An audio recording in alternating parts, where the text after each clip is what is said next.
Olá, boa noite para você. Veja agora os destaques de hoje do JG. Não é novidade. A dificuldade para conseguir estacionamento no centro de São Luís, motoristas perdem muito tempo e a paciência também. Complicado demais. É difícil para não só aqui no centro da cidade, como em outros lugares de São Luís também.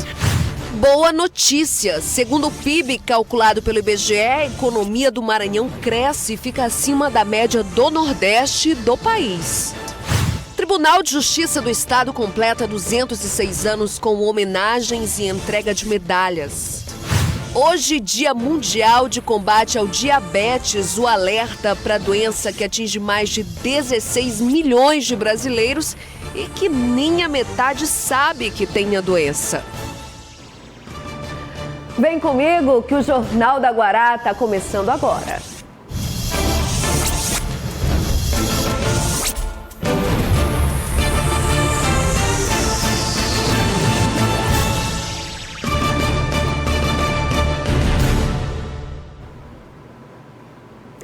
E eu já vou começar o JG desta quinta-feira pré-feriado com uma boa notícia que vem como um alívio para os setores da economia.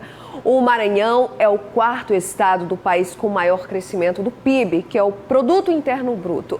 Acompanhe aqui comigo na tela. Eu aguardo, por favor, a nossa cartela para a tela. Ok, obrigada. Bom, o Maranhão está em quarto lugar aí de crescimento do PIB. A fonte é o IBGE, foi o IBGE que divulgou esses dados hoje. O Maranhão teve um crescimento do PIB de 5,3%. Só fica aí atrás do Mato Grosso, que está em primeiro lugar, Piauí, Rondônia, em quarto lugar vem o Maranhão. Esse número, esse crescimento de 5,3% representa acima da média nacional, porque o crescimento da média nacional foi de 1,3% e também está acima do Nordeste. Isso quer dizer que o Maranhão apresentou o quarto maior crescimento da economia no país. São os dados do IBGE que foram divulgados hoje. Muita gente não sabe, mas o Produto Interno Bruto é a soma do valor dos bens e serviços finais que são produzidos numa economia em um determinado período, ou seja, é através do PIB que podemos avaliar como anda a economia do Estado. No Maranhão, o PIB registrou um crescimento de 5,3% em 2017. Pode parecer pouco, mas só para você ter uma ideia, esse índice é maior que o PIB arrecadado pelo Nordeste, que chegou a 1,6%, e de todo o Brasil, que registrou apenas 1,3% de crescimento. O setor terciário, que envolve comércios e serviços no estado, chegou a 73,5%. O secundário, que é da indústria, atingiu 17%. E o setor primário, que engloba a agricultura e pecuária, atingiu um crescimento de 9,5%. Na agricultura, esse resultado foi possível devido à redução de 12% a 2% na alíquota de alguns produtos. Isso revela que o Maranhão, de fato, teve um crescimento bem acima da média nacional, ou seja, nós colaboramos melhor com a economia nacional, com o crescimento local, apesar da crise da recessão. Isso é o quarto maior crescimento do Brasil, o segundo maior crescimento do Nordeste. São números hoje que nós temos a comemorar e agradecer a essas políticas públicas implementadas pelo governador Flávio Dino, no âmbito do governo do Estado, que de fato ajudaram a recuperar a economia local diante dessa crise nacional. Os investimentos realizados no Porto do Itaqui também motivaram um alto crescimento, com a exportação de sojas e outros produtos. A parceria público-privado na área da indústria também motivou o aumento desse índice. De 2016 para cá, nós temos sido procurados 3, 4 vezes mais por empreendedores de outros estados, por empreendedores que já estão instalados no estado do Maranhão, que querem ampliar os seus negócios, e eu acredito que o Maranhão tem muito a esperar em havendo realmente uma retomada da economia, como aponta ainda de leve esse número de 1,3 em âmbito nacional, mas o 5,3 que nós atingimos aqui dentro do estado do Maranhão é motivo de satisfação a todos os maranhenses. Os investimentos realizados em parceria com o governo federal, como a reforma da Rua Grande e do Complexo Deodoro, também são importantes para o crescimento da economia. E, segundo o governo, as mudanças federais não afetaram os serviços. O afinamento da bancada federal, a bancada de senadores e deputados federais com o governador é muito grande, o que permite não apenas atrair para cá as emendas individuais, mas também as emendas de bancada. O IBGE acredita que a elaboração desses dados é importante para que novas políticas públicas sejam realizadas. E que esse diagnóstico seja utilizado para a formulação de novas políticas públicas, como é bem do feitio do nosso governador, de utilizar a informação para transformar a realidade da população. Bom, pensar em ir ao centro de São Luís, qual é a primeira preocupação?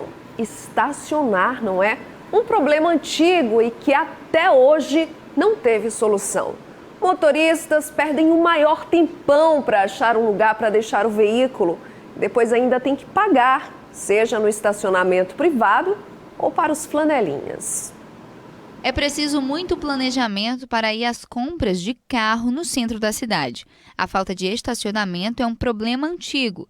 Diante das festas de fim de ano, o comércio tende a ficar mais frequentado e, com isso, aumenta o número de carros e a dificuldade para estacionar. Complicado demais, é difícil não só aqui no centro da cidade, como em outros lugares de São Luís também. Mas aqui é mais difícil porque o fluxo de carro aqui no centro é grande. Um desafio encontrado também por quem trabalha no local. A Juliana precisa percorrer várias lojas. Encontrar estacionamento é difícil e precisar trocar de lugar também, já que a cada estacionada ela precisa pagar um determinado valor. Muito desafiante mesmo, todos os dias quando eu venho para o centro, né, que eu trabalho visitando as lojas, então assim é muito difícil de estacionar, eu não consigo mesmo, eu tenho que rodar por diversas vezes e muitas das vezes deixar o carro com alguém, né, para que possa estacionar por mim. E a sensação de insegurança por isso? Muita insegurança, porque a gente nunca conhece as pessoas que estão aqui. Quem anda de moto não sente a mesma dificuldade, mas concorda que há muito a ser melhorado. Poderia melhorar essa logística aqui no centro da cidade? Um pouco, né? Seria bem melhor. Segundo esse especialista em trânsito, existem soluções para esse problema e elas podem ir além do estacionamento privativo. Ou você faz estacionamento subterrâneo, ou você autoriza que algum daqueles prédios, né, sejam demolidos para estacionamento vertical. Não tem outro jeito, vai parar o carro aonde? As vias são estreitas. Se a prefeitura implantar, por exemplo, que a gente chama faixa azul e cobrar pelo estacionamento, é uma alternativa, mas precisa de muito gerenciamento. Sempre que se tentou implantar, o sistema foi invadido pelos flanelinhas, né? Então, é uma questão de gestão. Se a autoridade se dedicar, ela vai encontrar uma solução. Em relação à falta de estacionamento no centro da capital, a Prefeitura de São Luís informou que vai intensificar as ações de disciplinamento e a fiscalização de trânsito em diversos pontos da capital, com maior atenção às áreas com grande movimentação comercial, a exemplo dos locais que foram citados na reportagem, e a gente vai acompanhar para ver se essa promessa aí da Prefeitura vai ser realizada. E onde a mão do poder público não alcança, o benefício pode chegar de outra forma. A gente sabe dos problemas de falta de saneamento básico aqui em São Luís e que são compartilhados por muitos bairros, pois uma construtora já está finalizando as obras de uma galeria na Vila Conceição e acabando com o sofrimento de décadas para quem mora bem próximo ao Rio Calhau. Quem vive na rua Varlinda Chagas, na Vila Conceição, há tempos sofre com o problema de saneamento no local. O trecho do Rio Calhau que passa por aqui é poluído e no período chuvoso a água invade as casas dos moradores. Muito problema, porque o volume de água crescia e tapava até amenizava até os transportes, não passava carro. A dona Raimunda é uma das moradoras mais antigas do local. Ela também contabiliza os vários prejuízos que já teve. Olha, nós enfrentávamos muita água aqui.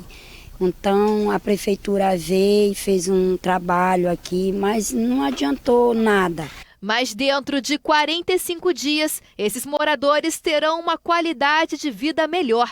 Isso tudo porque uma empresa privada resolveu abraçar a causa dos moradores e iniciou uma obra para solucionar os problemas. Sem a ajuda do poder público, com recursos próprios, a construtora realizou a limpeza do canal, fez a drenagem profunda e está em fase de conclusão das obras de galeria e bueiro. A ação social da construtora emocionou e alegrou a todos os moradores. Com muito prazer, com muita alegria, com todo mundo satisfeito. Pois é, a obra também foi o presente de Natal antecipado para a dona Raimunda. Agradeço muito a Admissão Engenharia. Agradeço que é meu presente de Natal e Ano Novo. E não é só presente só para mim, para todos os moradores que moram aqui na área. E logo mais, o nosso alerta para a conscientização dos problemas relacionados ao diabetes. Hoje é o Dia Mundial da Doença. Eu volto já.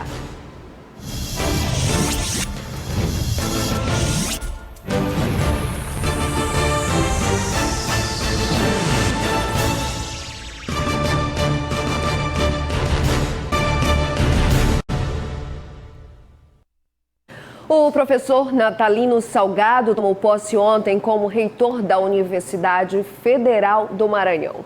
A solenidade aconteceu no auditório central da cidade universitária, no campus do Bacanga. Na terça-feira, ele já havia sido nomeado pelo reitor, pelo presidente Jair Bolsonaro, e foi empossado no Ministério da Educação em uma cerimônia realizada em Brasília. Esse será o terceiro mandato de Natalino Salgado como reitor da UFMA. Fazer com que a nossa universidade ela possa continuar a crescer, seja uma universidade criativa e inovadora, em que ela possa utilizar seus talentos nas suas diversas ciências, né, que nós desenvolvemos aqui, e que ela esteja sempre em sintonia com a sociedade. Porque a universidade ela é uma catedral do conhecimento, mas ela deve muito à sociedade. Tudo que ela faz, ela tem que prestar conta e possa atender e ajudar o Estado a se desenvolver, para que o Estado seja um Estado próspero no conhecimento e que possa gerar renda e ajudar a população. A universidade é da sociedade. Sem quórum, a última sessão da semana na Assembleia Legislativa estava esvaziada. Mesmo assim, teve pronunciamento, e quem acompanhou a sessão e traz todos os detalhes para a gente é a repórter Elinalva Cardoso. Pouco menos da metade dos parlamentares compareceu ao plenário da Casa nesta quinta-feira. A última sessão da semana foi marcada apenas pelos debates do pequeno e do grande expediente. Na tribuna, o deputado Wellington do Curso, do PSDB, atacou a segurança pública do Estado e criticou o serviço de abastecimento de água da capital.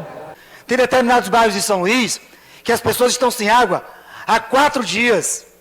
Tem determinados bairros de São Luís que é água dia sim, água dia não.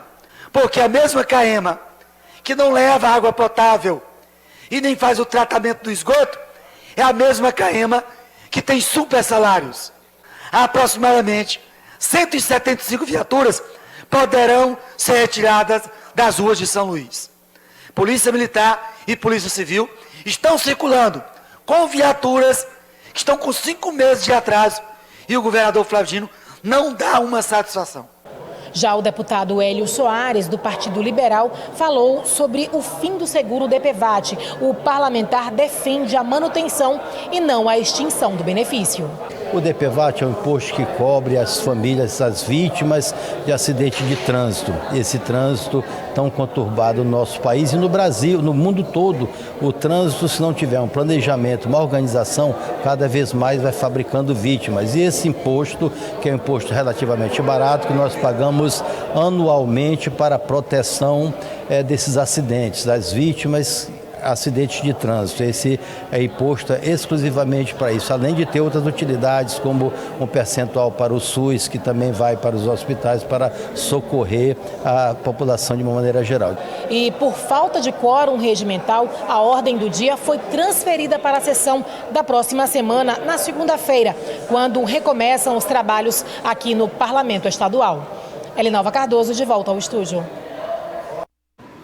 Ainda na Assembleia Legislativa também houve a sessão solene para celebrar os 30 anos da promulgação da Carta Magna Maranhense, com homenagens aos colaboradores da primeira edição da Constituição Anotada do Maranhão. Carla Adriana Holanda Farias Vieira, Márcio Tadeu Silva Marques. 26 pessoas do setor jurídico da Assembleia Legislativa e de órgãos como o Ministério Público, Tribunal de Justiça, Defensoria Pública e Tribunal de Contas do Estado, que participaram da produção da primeira edição da Constituição Anotada do Maranhão, foram homenageadas com um exemplar do documento formado por anotações da jurisprudência do Supremo Tribunal Federal e Tribunal de Justiça do Maranhão. Isso aí foi uma experiência gratificante, né? Uma experiência nova. Nós, enquanto servidores públicos, a gente se sente, de certa forma, até privilegiado em participar da primeira edição da Constituição Anotada do Maranhão, e que foi agora apresentada à sociedade maranhense pela comemoração dos 30 anos da nossa Constituição. E a gente está, de certa forma, bastante gratificado em ter, de alguma forma, contribuído para o desenvolvimento do nosso Estado. Foi muito interessante a ideia, né? Porque nós não tínhamos ainda a Constituição Estadual, ela está fazendo 30 anos, e não tínhamos ainda ela anotada, né? Com as decisões nossas aqui em relação a temas, no nosso caso lá do Tribunal de Contas do Estado. Nós trabalhamos na parte em que os artigos relacionados ao Tribunal de Contas. E foi bem gratificante, bem interessante fazer esse estudo. Esta é a primeira Constituição do Estado anotada. O trabalho vai servir como fonte de pesquisa. É um momento de entrega para cada um e agradecimentos por eles terem participado do trabalho, aceitar participar desse trabalho, né? Se disponibilizar a fazer as anotações da Constituição anotada. A produção do documento teve duração de aproximadamente 4 meses. O grupo de estudos da Constituição teve a coordenação do deputado estadual Neto Evangelista. A Constituição Estadual anotada, que nada mais é do que abaixo de cada dispositivo da Constituição Estadual, algumas anotações a respeito de decisões tomadas, jurisprudências, que possam ajudar o nosso Poder Judiciário local e possam ajudar também o meio acadêmico. Enquanto os municípios se organizam para as eleições de 2020, para prefeitos, vice-vereadores em Bela Vista do Maranhão, as eleições vão ser para escolher os gestores municipais para encerrar o último ano de mandato ainda. É que o prefeito Orias Mendes e a vice Vanusa Santos tiveram os diplomas cassados pelo Tribunal Superior Eleitoral. As eleições têm data definida e quem conta pra gente é o repórter Eduardo Gomes. O município de Bela Vista do Maranhão terá novas eleições e a data, inclusive, já está marcada. Será no dia 12 de janeiro de 2020. Isso ocorre porque Orias de Oliveira e Vanusa Santos tiveram seus diplomas de prefeito e vice-prefeito cassados pelo TSE. Sobre esse assunto, nós vamos conversar agora com o desembargador Cleones Cunha, que presidiu o TRE. Desembargador, nesse caso, o presidente da Câmara não poderia assumir? Ele deverá assumir até que os novos eleitos, agora em janeiro, sejam diplomados e tomem posse. Mas a eleição será realizada no dia 12 de janeiro, por determinação do TSE. O TRE ontem já expediu a resolução dessas eleições, que correrão com certeza com toda a tranquilidade no dia 12. Agora, em relação aos candidatos, como é que vai ser esse processo de quem vai se candidatar a prefeito do município, o tempo de mandato deles, como é que vai funcionar? O tempo de mandato será só até a posse dos que serão eleitos em 2020 e todo o processo será o mesmo de uma eleição municipal, só que os prazos serão menores. Não se vai ter a mesma quantidade de dias para registro de candidaturas, de prazos que acontece no processo eleitoral, em regra.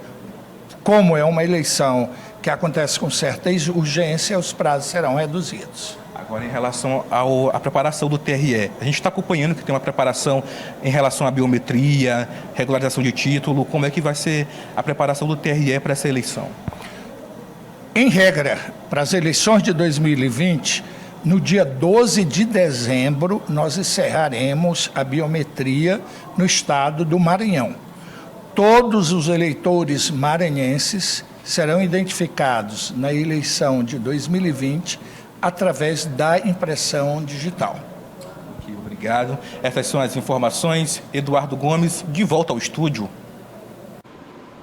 E a gente segue com o noticiário político aqui no JG, por isso o nosso comentarista já está aqui, o Marcos Saldanha, para fazer as análises.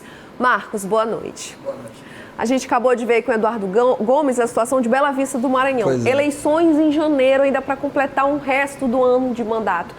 Marcos, a gente está falando de eleições municipais aí para o próximo ano, 2020. Parece longe, né? Que é só em outubro, mas são prazos apertados, né? Pois é, Bianca, muito boa noite a você de casa. Bom, o ano está terminando e no início do ano que vem, que já é ano eleitoral, os pré-candidatos já precisam estar com os blocos na rua, ou seja, o eleitor que costuma definir o seu voto ali mais em cima da hora, mas precisa já saber quem são os nomes, quem são os candidatos, quem são os pré-candidatos. Com as mudanças das leis eleitorais que nós tivemos, o prazo de eleição ele ficou muito mais curto, ele é muito menor. Porém, a pré-eleição ela ganhou força, ela tem uma importância muito maior, ou seja, oficialmente a eleição vai começar já ali para julho, agosto, mas a pré-eleição ela já começa no início do ano, o ritmo já tem que estar todo definido. É claro que os candidatos, ou melhor, os pré-candidatos, têm tempo para decidir ainda um pouco mais os partidos onde vão estar e onde é melhor para concorrer.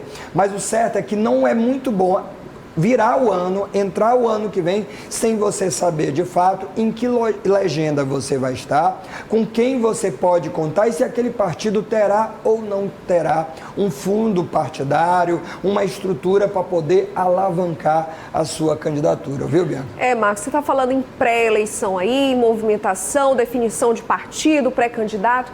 Marcos, eu quero saber a situação do PCdoB, que tem aí 2 nomes possíveis, né, pré-candidatos à Prefeitura de São Luís. Rubens Pereira Júnior e Duarte Júnior, né, o deputado. Como é que está essa situação lá dentro? Fala-se de uma possibilidade de o Duarte sair. O que você acha disso? Pois é, a gente ainda não tem de fato uma definição, então a gente fica acompanhando todas as movimentações dos bastidores. Então, nesse momento, o que a gente tem? Uma corrida aí dos 2 pré-candidatos para tentar se viabilizar dentro do próprio partido e principalmente aí com as bases eleitorais e as bases de uma sustentação política. Fala-se muito que o Rubens Júnior é o preferido do governador e da estrutura de governo. Por outro lado, o Duarte Júnior, ele foi muito bem experimentado nas urnas na região aqui de São Luís. Então se imagina que até nas pesquisas eleitorais ele vem pontuando muito melhor. O Rubens Júnior, ele contemporiza muito esse dado, dizendo que nas últimas eleições para prefeito, a eleição, quem vinha ali com uma pouca intenção de votos, é só a gente lembrar do Eduardo Braide na última eleição, deu uma decolada na reta final. E o próprio Edivaldo Holanda Júnior, quando concorreu com o João Castelo, foi a mesma coisa, iniciou o ano aí com poucas intenções de voto, cresceu e conseguiu a virada. Então, claro que isso ainda pode ser viabilizado, mas o partido tem 2 nomes e precisa decidir, até porque o Duarte Júnior, não se viabilizando dentro do PCdoB, vai ter que caminhar para um outro partido. Fala-se muito que esse partido pode ser o do vice-governador, o PRB, que agora chama-se de Republicanos. Porém, é preciso lembrar que, embora o vice-governador seja um nome forte no partido, pré-candidato a governador nas próximas eleições, o partido é comandado pelo Kleber Verde e pela Igreja Universal. Então, ele vai ter que se manifestar, se movimentar e ganhar força rapidamente, se de fato quiser concorrer. Outro nome também que parece que não vai estar nas eleições é a ex-governadora Rosiana Sarney. Ela desmentiu aí de que será candidata a prefeito, o deputado Roberto Costa andou falando nisso, e então o MDB até agora não tem também um nome aí para disputa. É partido aberto, então. Ok, Marcos, eu agradeço a sua presença aqui. Bom feriado para você e até semana que vem. Bom feriado para você de casa também e até terça-feira. E a seguir, a comemoração pelos 206 anos do Tribunal de Justiça do Maranhão. Mas antes do intervalo, fique agora com a Tábua de Marés para amanhã, o feriado.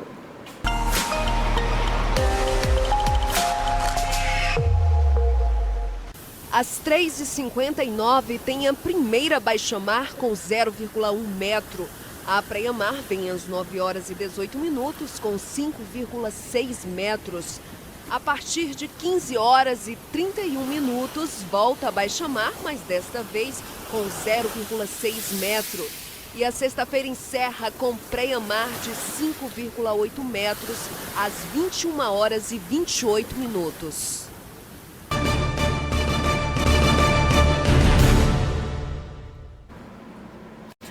Hoje, 14 de novembro, é o Dia Mundial do Diabetes. É um alerta porque a estimativa de que 16 milhões de brasileiros tenham a doença e nem a metade sabe disso. Vamos entender mais sobre o diabetes aqui com o médico oftalmologista, especialista em retinopatia diabética, o doutor Álvaro Bruno Botentuí. Boa noite, doutor. Bem-vindo aqui ao Jornal da Guará. Boa noite, Bianca. É uma honra estar aqui nesse dia tão especial aqui na sua presença, podendo te falar de um tema tão importante como o diabetes. Geralmente quando fala assim diabetes, as pessoas imaginam o médico generalista, o endocrinologista, ou falar com o nutrólogo, o nutricionista para falar de todo aquele plano alimentar. Mas eu estou com um médico oftalmologista. Por que o médico oftalmologista hoje? Porque a gente quer focar nas consequências do diabetes, que um deles pode levar até a cegueira, né, doutor? Perfeitamente, Bianca. Excelente explanação, clareza pura. Bom, em relação ao diabetes, nós temos que hoje no nosso país já é a principal causa de cegueira entre 20 anos de idade a 70 anos de idade. Então, nessa faixa etária de 20 a 70 anos, o diabetes é o que mais impacta e causa transtornos visuais nos nossos pacientes. Por isso, o meu objetivo de estudo hoje, meu trabalho, minha linha de pesquisa como professor universitário na UFMA é sobre diabetes, devido a essa importância, a esse impacto que ocorre na vida das pessoas. Doutor, eu gosto de focar nas complicações, né, das consequências, porque muita gente às vezes não leva a sério o nível de glicose elevado, a resistência à insulina, ou a produção insuficiente aí de insulina, e não se liga nas consequências disso. Além da retinopatia, quais são as outras complicações? Bom, tem diversas complicações em relação à nossa visão. Eu costumo classificar até em 5, digamos, né? Algumas alterações que podem causadas pelo diabetes. Então, como é que nossos olhos sofrem?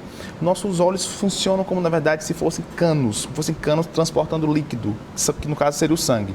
E esse excesso de açúcar no sangue, Bianca, é que vai gerar como se fosse um ácido, uma corrosão nas artérias, levando a graves comprometimentos, como sangramentos e vazamentos no fundo do olho. Então, hoje, nós podemos classificar aqui de forma bem clara para você que está aí nos ouvindo, que a catarata, que é a principal causa de cegueira também na população mais idosa, ela é acelerada pelo processo de diabetes. Ou seja, você que está aí nos ouvindo, quem tem diabetes, tem 2 a 4 vezes mais chance de ter catarata mais cedo, mais precocemente, do que a população que não tem diabetes. Além disso, o diabetes causa alterações visuais, oscilações. Se você que está aí ouvindo, e entenda que qualquer oscilação, turvação, seja para longe ou para perto, de modo súbito, pode ser causado por uma oscilação na glicemia, no açúcar do sangue. Causa também esse transtorno visual. Além disso, pode causar glaucoma, um tipo de glaucoma muito específico, chamado glaucoma neovascular. Ou seja, um aumento da pressão do olho muito absurda, que gera dor na sua visão e baixa de visão também. Pode gerar também, Bianca, de modo muito didaticamente explicando, uma coisa chamada de estrabismo, que é o olho ficar desviado de modo agudo.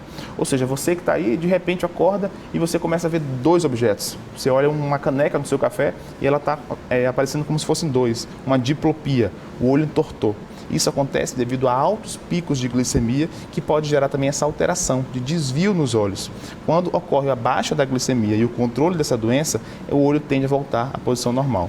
E claro que deve ser relembrado aqui, eu tenho feito ações sociais a semana toda e explico, reitero, que a prevenção da retinopatia diabética, como você bem anunciou aqui, é o nosso grande objetivo, que é a doença do fundo do olho, que é a retina, que é a parte nervosa do olho, que é a principal causa de cegueira nessa população que eu falei. Doutor, aí nesse caso, um paciente que tem diabetes, o nível de glicemia está descontrolado, Perfeito. aí pode levar a essas complicações. Perfeito. Mas uma pessoa que ainda não procurou o médico, quais são os sintomas assim que podem ser indicativos suspeitos de diabetes? Perfeito, Bianca. Essa é uma pergunta muito clássica. Os 4 P's, né? Os 4 P's, né?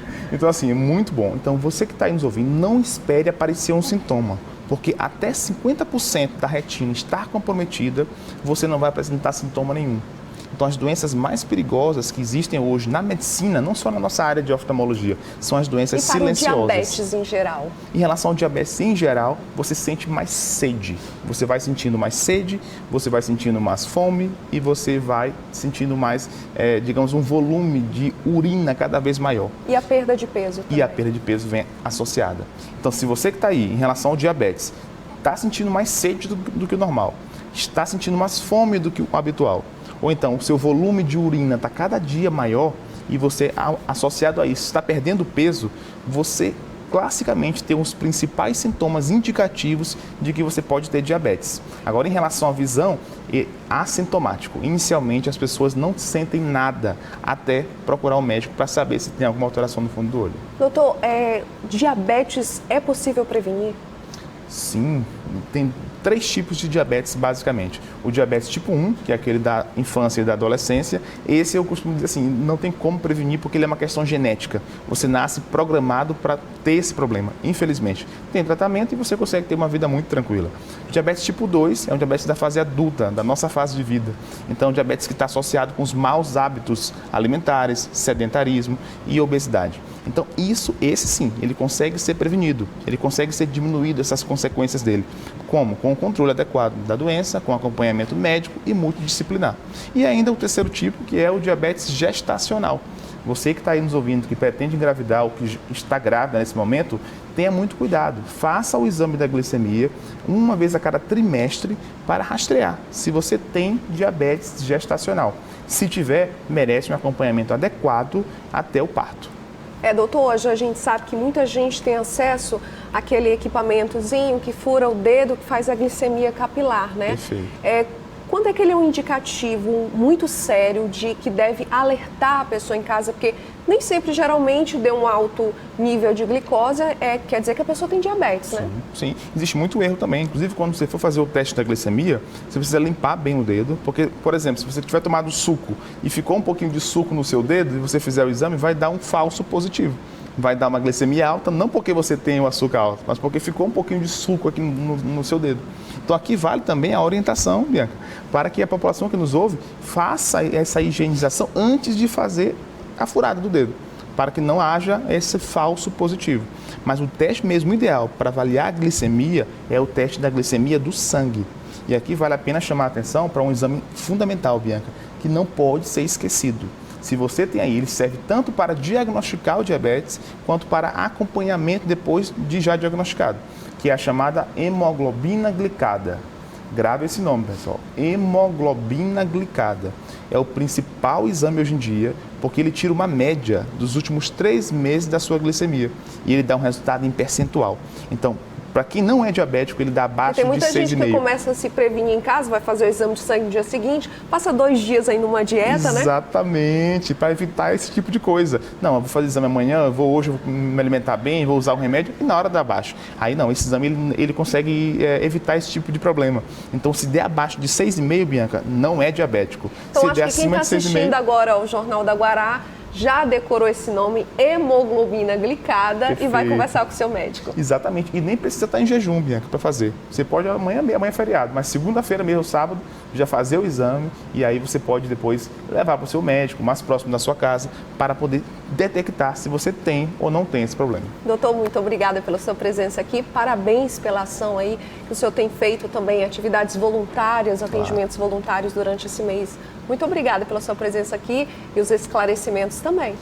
Bianca, muito obrigado assim, por tudo, pela sua recepção, pelo convite para estar aqui no Jornal da Guará nesse momento. Essa semana fizemos os atendimentos na segunda-feira no Maiobão, na terça-feira em Pinheiro, quarta-feira aqui mesmo em São Luís e hoje no Shopping São Luís. Estou vindo de lá agora e vou voltar para lá agora até 10 da noite, atendimento com exames de glicemia, orientações, palestras educativas para quem mais precisa. Muito obrigado. Obrigada. Estou às ordens. E a seguir, os destaques da política e análise de Marcos Saldanha.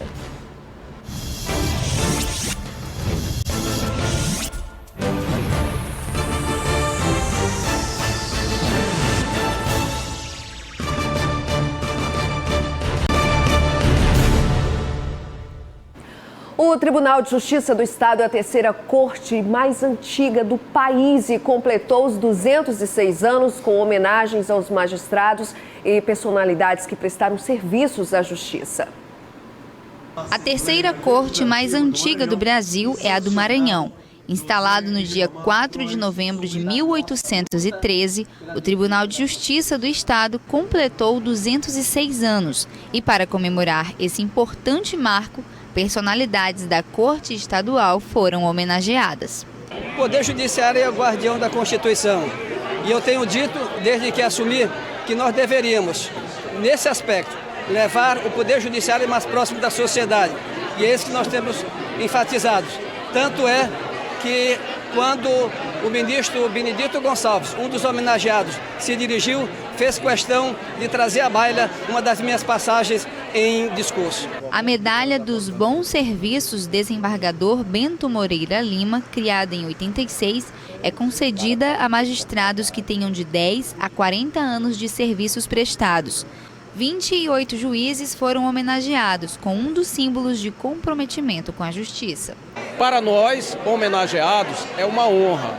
Eu, particularmente, me sinto muito orgulhoso, muito honrado com essa medalha que me foi concedida.